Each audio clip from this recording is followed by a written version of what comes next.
I'm curious, going back to your start, what kind of motivated you to pursue a career in multifamily commercial real estate to begin? Factor Well, there. we all always hear that real estate has created more millionaires than any other vehicle. At least that was my belief.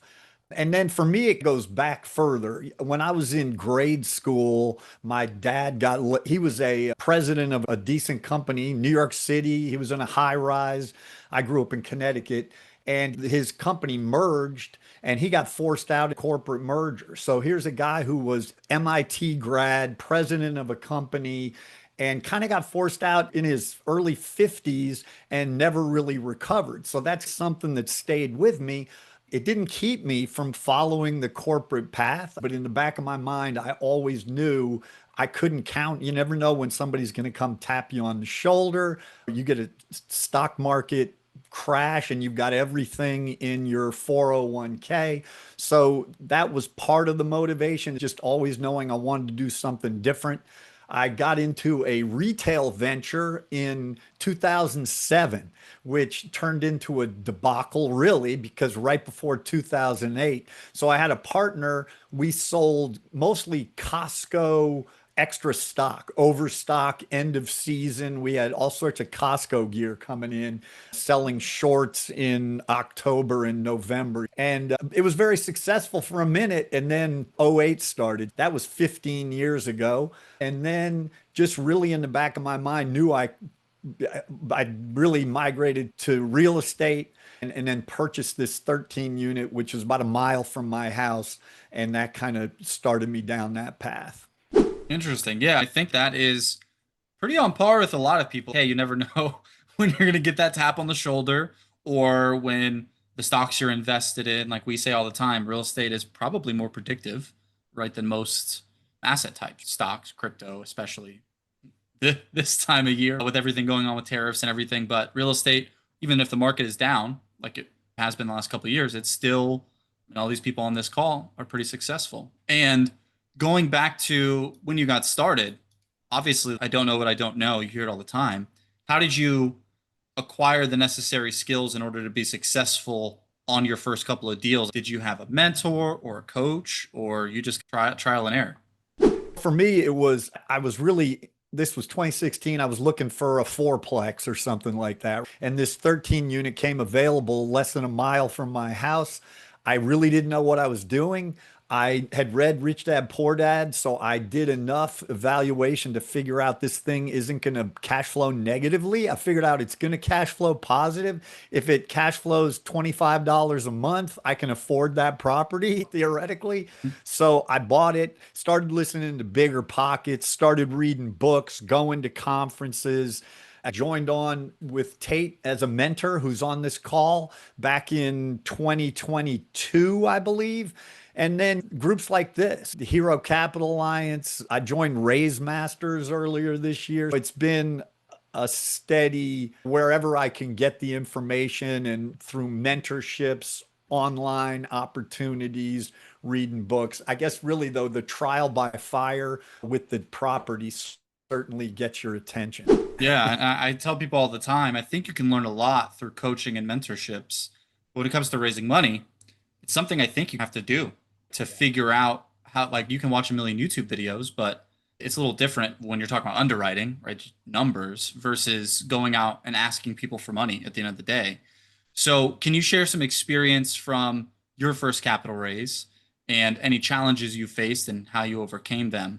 Yeah, my first capital raise really was last year for a deal in Columbus, Ohio. It was a 72 unit Class B property that we really loved. And we had a group of general partners that were all working to raise capital. We felt pretty good about it. And it really came down to, for a variety of reasons, we weren't able to close that deal, which kind of leads me to where I am today. But we basically failed at that capital raise and ended up leaving some money on the table, which was pretty painful. But there again, really get your attention. So that's where I really decided to make the full pivot from really focusing on acquisitions. My plan back doing acquisitions was always I'll find somebody who's a capital raiser and partner with them, and then we'll be Hmm. fine. That's great. But what if you go a couple of years and then you go your separate ways, and then I still wouldn't have much capital raising capability? So I just finally, after some struggles last year on that property, decided 2025 is the year to focus on raising capital. Like I said, I've gotten involved with Tim and the Hero Alliance. I've gotten involved with Raise Masters and just really trying to go all in on that aspect. Yeah, and you bring up a really good point, which some people have different viewpoints on, is raising your own capital for your own deals versus raising money for somebody else, but also trying to leverage capital raisers as a GP or for your own projects.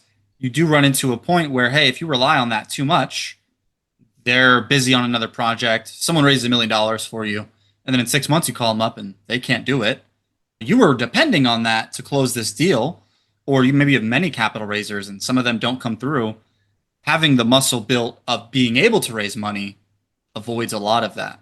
So I'm curious, like, what about fund of funds really made you want to shift your focus that way and focus more on capital raising? Was it just the negative experience of not finishing out that raise with that first deal? What it really was, deals were still getting done over the last few years, but the good deals were being done by operators who knew the market. It wasn't usually usually wasn't like an out of state.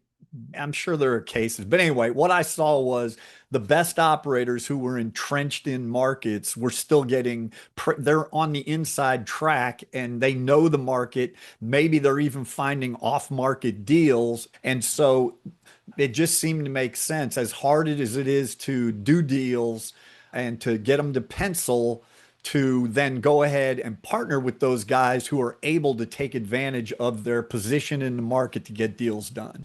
And this is a lot of what Tim and what we do at Hero, what we teach is leverage the guys who know what they're doing, who have the Yeah. credibility, have the experience. They've got property management in house, construction in house, ride their coattails, so to say, in a good way, raise capital for them and build credibility that way. Is that kind of the angle to sum it up, how you were looking at it? 100%. I think you basically can do your due diligence and find not only those operators that you really want to align with, but the markets, the operators, and then the deal. So there's really various levels of due diligence that you want to complete there. And yeah, that's what kind of led me down this path. And I'm loving it so far. Love to hear it. We love when people come to the fun to fun side. Join the dark side. A lot easier over here. And obviously, credibility is one of the biggest problems people run into when they are raising money. So, obviously, doing a fund to funds model does help with that. But a credibility as a person, as a brand, what are some ways that you've tried to establish your own credibility to your investors? What is it? Content? Is it just talking to them a certain amount of times? What are you doing right now to establish as much credibility as possible?